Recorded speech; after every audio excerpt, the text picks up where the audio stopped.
and welcome to today's music theory lesson. We're going into chapter 5 today, which is on page 71 in your books, and we're going to be talking about scales and how to make scales. The first thing that we need to understand is the term diatonic.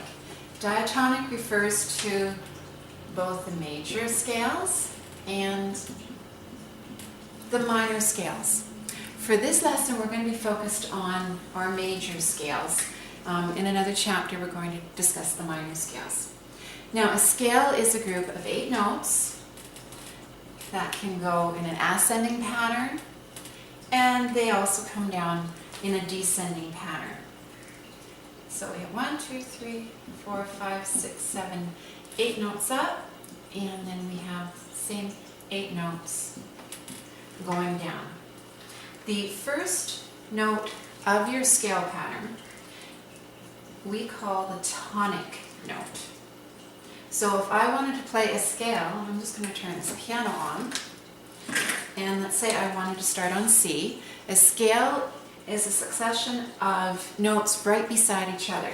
So if I started on C, C, D, E, F, G, A, B, C. All the notes are right beside each other by step. The first note, if I was starting on C, C would be referred to as my tonic. If I started a scale on, let's say, a G, G would then be my tonic, and I would go up 8 notes and back down again. So we have the tonic to start, and we end back on the tonic.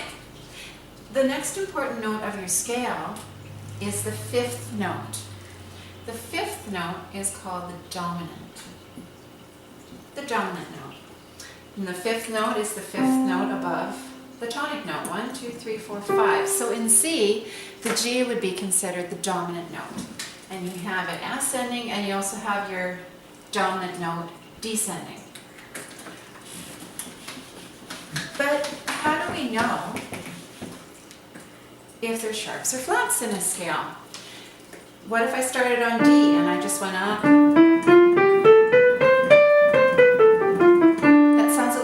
Than the one on C.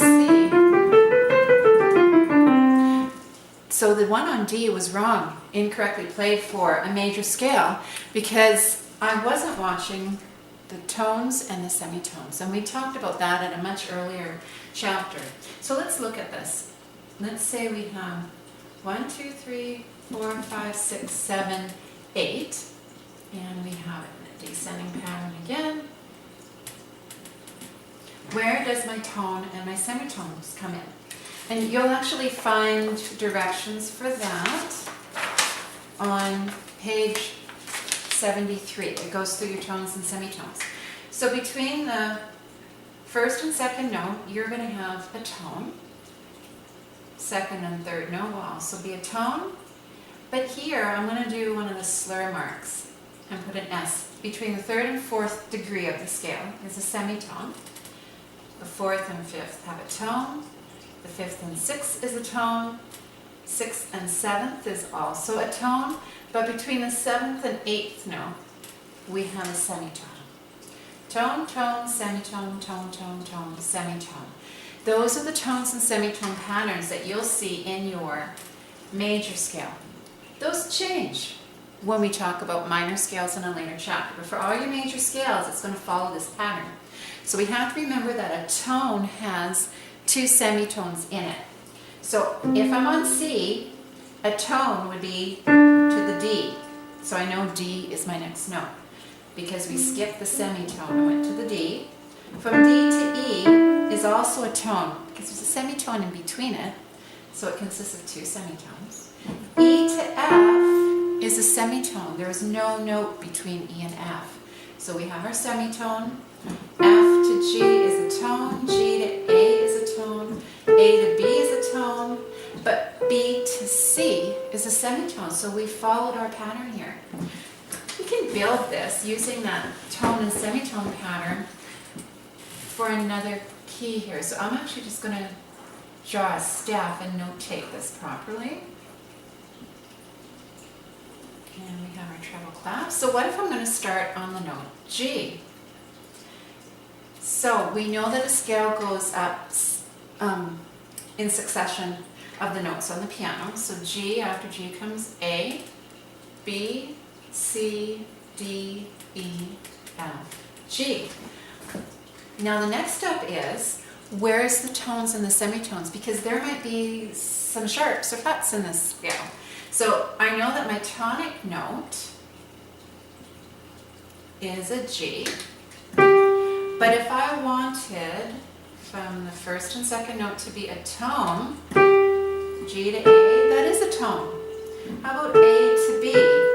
Yes, that's a tone. I don't need to do anything different between that step. B to C.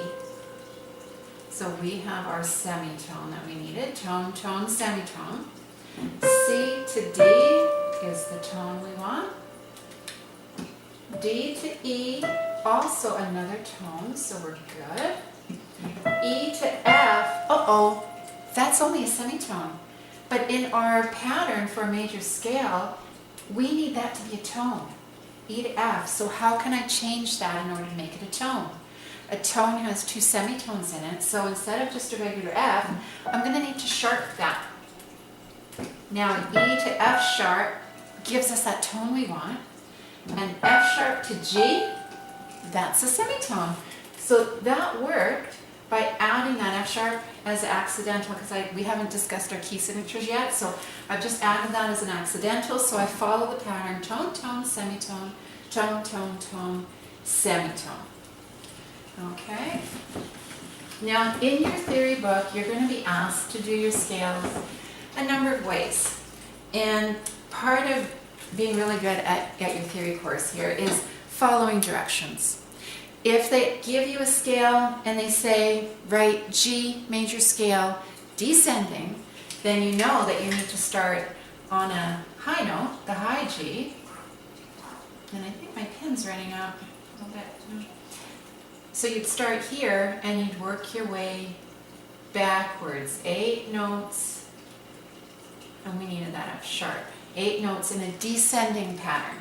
If they wanted ascending is going up, you would start on that G and work your way up the scale. So you need to follow if you're ascending or descending, or if they want you to ascend and descend. The other thing you need to watch out for is the tonic note they give you. If they wanted you to start on a tonic note of D, your scale would start on D. If the tonic note is C, you're going to start on a C and then write your 8 notes up and down. They may ask you, instead of treble clef, they may ask for the scale in the bass clef. The other thing they may do is, instead of writing in quarter notes or instead of writing in your whole notes, they may ask you to write the scale in groups of 1/8 notes. They might ask you to write the scale in quarter notes. So if you're notating like this with a note that requires a stem, you also have to watch that your stems are going in the right direction. Remembering that middle line, if the notes are above the middle line, the stem will go down on the left-hand side. And if the notes are below that middle line, your stems will go up on the right-hand side. So it's very, very key to really, really read the directions. They're also going to ask you to draw in, maybe they'll say only mark in the semitones. So if you're having your scale, and I'm just going to use numbers here for 8 notes, and they said just mark in your semitones.